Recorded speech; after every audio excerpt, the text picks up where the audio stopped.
Bueno, buenos días. Como ha dicho, yo soy Lisa Ulrich y hoy vengo a hablaros de mi proyecto ARCO. Entonces, ¿cómo surgió todo? Al final, la inspiración base fue la inteligencia artificial, más concretamente el avance tan exponencial que estamos viendo en estos últimos años y del que todavía no sabemos las consecuencias. Entonces, bueno, mi proyecto quería plantear un poco una crítica a esa fusión que estamos viendo entre la figura del humano y el robot. Con esto me refiero a lo que viene a ser pensamiento crítico, la manera de expresarse, de redactar, incluso de diseñar. Entonces, mi proyecto al final nace de la coexistencia entre la humanidad y la tecnología, que es al final un reflejo un poco de nuestra sociedad actual. Entonces, yo estos dos conceptos los abstraje a figuras geométricas. Entonces, lo que sería la figura del robot iría representada con el cuadrado y con la punta, y el humano con la curva y el círculo. Entonces, al final, combinando estos dos conceptos, tendríamos como resultado una tipografía que es humana y artificial al mismo tiempo.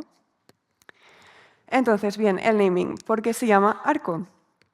En geometría, un arco es bueno, un segmento de una circunferencia definido por dos puntos. Entonces, dado que era el recurso gráfico base de mi tipografía, me parecía una bonita manera de hacer honor a esa idea. Entonces, entrando un poco más en lo que es la anatomía, aquí vemos un pangrama de la tipo. Es una tipografía sans serif geométrica display. Y bueno, un poco entrando ya en lo que son características, tenemos descendentes paralelas a la línea base, luego misma altura de ascendente y descendente, o sea, completamente simétricas, y luego una altura de X relativamente alta con respecto a la altura de ascendente. Entonces aquí vemos un poco un extracto de glyphs. Mi tipografía es modular, entonces quiere decir que no está del todo fusionado en lo que es el programa. Hay ciertas partes y ciertos módulos que fui utilizando para construir diferentes glifos. Entonces, bueno, aquí podemos ver un poco todo lo que es el mapa de caracteres completo. Tiene 240 glifos, 570 pares de kerning y es compatible con 143 idiomas.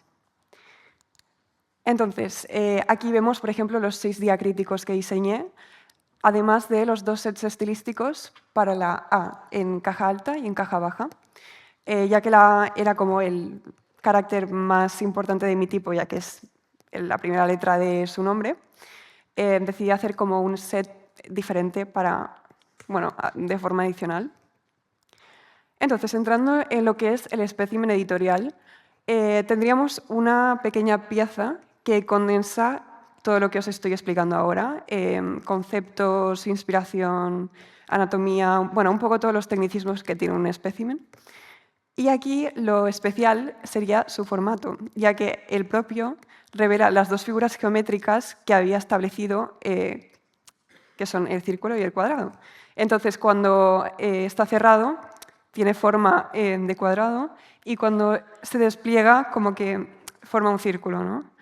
Entonces, vale, luego al espécimen experimental hice una pieza física que vendría a ser la A en caja baja, recortada de una placa de acero inoxidable de 1,5 milímetros, con el mapa de caracteres grabado a láser.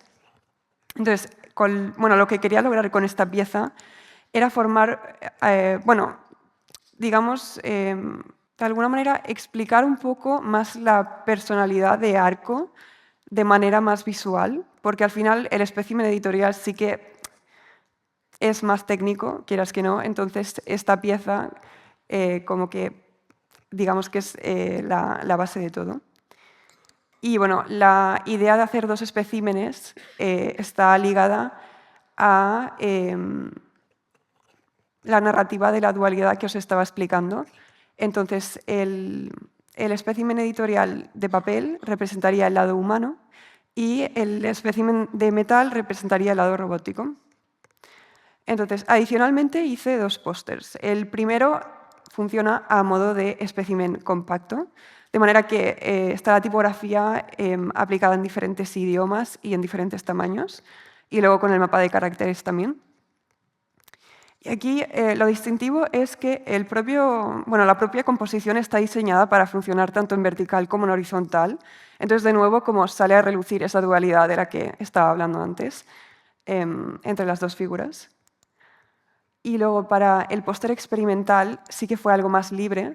Entonces, lo que hice fue basar su diseño en el diálogo de una escena de una película, que es Blade Runner 2049. Para los que no la hayáis visto, básicamente trata de una sociedad distópica en la que conviven humanos y robots. Entonces, en este diálogo se hacía un test de empatía al robot y se exploraba como todo esto de las emociones y toda la historia que vengo explicando.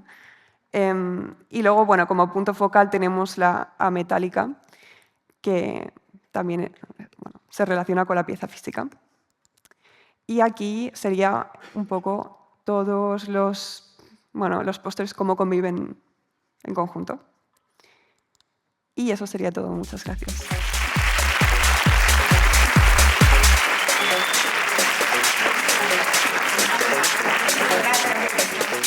Gracias.